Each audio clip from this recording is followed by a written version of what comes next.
Ikadalawampung kabanata. Ang mga manggagawa sa ubasan. Sinabi pa ni Jesus sa kanila, ang paghahari ng Diyos ay maitutulad sa kwentong ito. Isang araw, maagang lumabas ang isang may-ari ng ubasan para humanap ng mga manggagawa. Nang makakita siya ng mga manggagawa, nakipagkasundo siya sa kanila na makakatanggap sila ng karampatang sahod para sa isang araw na trabaho. At pagkatapos ay pinapunta ang mga ito sa ubasan niya. Nang mga 9:00 na ng umaga, lumabas siyang muli, at may nakita siyang mga taong walang trabaho at nakatambay lang sa may pamilihan. Sinabi niya sa kanila, pumunta kayo sa ubasan ko at magtrabaho. Babayaran ko kayo ng nararapat. Kaya pumunta ang mga ito sa ubasan. Nang bandang tanghali, muli siyang lumabas at may nakita pang ilang mga tao. Pinagtrabaho rin niya ang mga ito. Ito rin ang ginawa niya ng mga 3:00 na ng hapon. Nang mag-aalas 5 na ng hapon, muli na naman siyang lumabas at nakakita pa ng mga ilan na nakatambay lang. Sinabi niya sa kanila, bakit maghapon kayong nakatayo riyan at walang ginagawa? Sumagot sila, dahil wala naman pong nagbigay sa amin ng trabaho.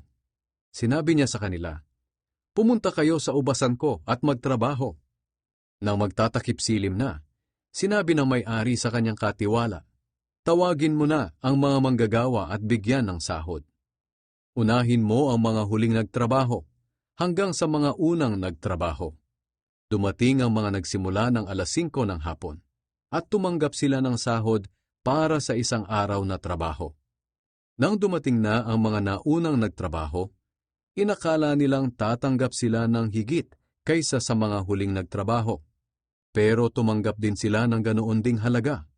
Pagkatanggap nila ng sahod, nagreklamo sila sa may-ari ng ubasan.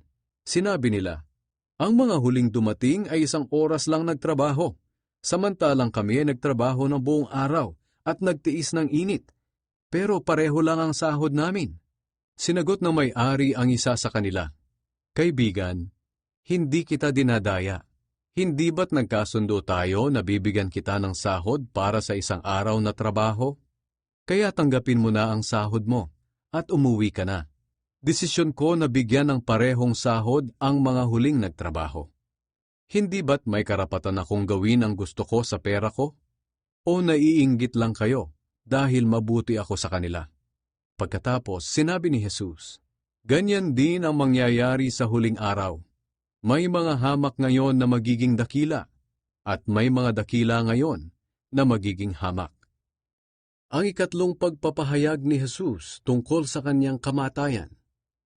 Habang naglalakad sina Jesus papuntang Jerusalem, inihiwalay niya ang 12 tagasunod sa mga tao. Sinabi niya sa kanila, pupunta na tayo sa Jerusalem, at ako na anak ng tao ay ipagkakanulo sa mga namamahalang pari at mga tagapagturo ng kautusan. Hahatulan nila ako ng kamatayan at ibibigay sa mga hindi Hudyo para insultuhin, hagupitin at ipako sa krus. Ngunit mabubuhay akong muli sa 3 araw. Ang kahilingan ng ina ni Santiago at Juan. Lumapit kay Jesus ang asawa ni Zebedee, kasama ang 2 anak niyang lalaki. Lumuhod siya kay Jesus dahil may gusto siyang hilingin. Tinanong siya ni Jesus, ano ang gusto mo? Sumagot siya, kung maaari po sana, kapag naghahari na kayo, paupuin niyo ang 2 kong anak sa tabi niyo, isa sa kanan at isa sa kaliwa. Pero sinagot sila ni Jesus, hindi ninyo alam kung ano ang hinihingi ninyo.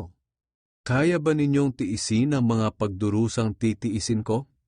Sumagot sila, opo, kaya namin. Sinabi ni Jesus, maaaring kaya nga ninyong tiisin. Ngunit hindi ako ang pumipili kung sino ang uupo sa kanan o sa kaliwa ko.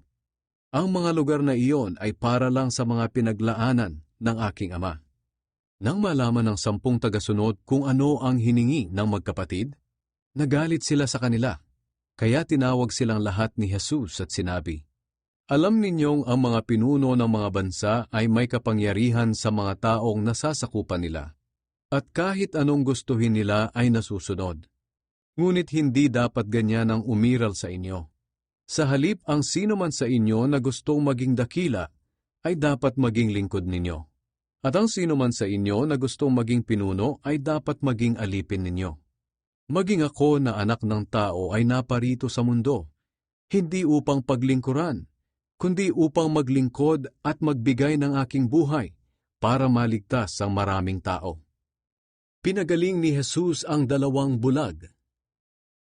Nang papaalis na sa Jericho si Jesus at ang mga tagasunod niya, sinundan sila ng napakaraming tao. Samantala, may 2 bulag doon na nakaupo sa tabi ng daan. Nang marinig nilang dumaraan si Jesus, sumigaw sila, "Panginoon, anak ni David, maawa po kayo sa amin." Pero sinaway sila ng mga tao at pinagsabihang manahimik. Ngunit lalo pa nilang nilakasan ang kanilang pagsigaw, "Panginoon, anak ni David, maawa po kayo sa amin."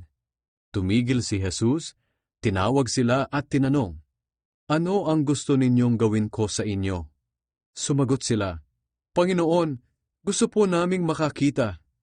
Naawa si Jesus sa kanila, kaya hinipon niya ang kanilang mga mata. Agad silang nakakita at sumunod kay Jesus.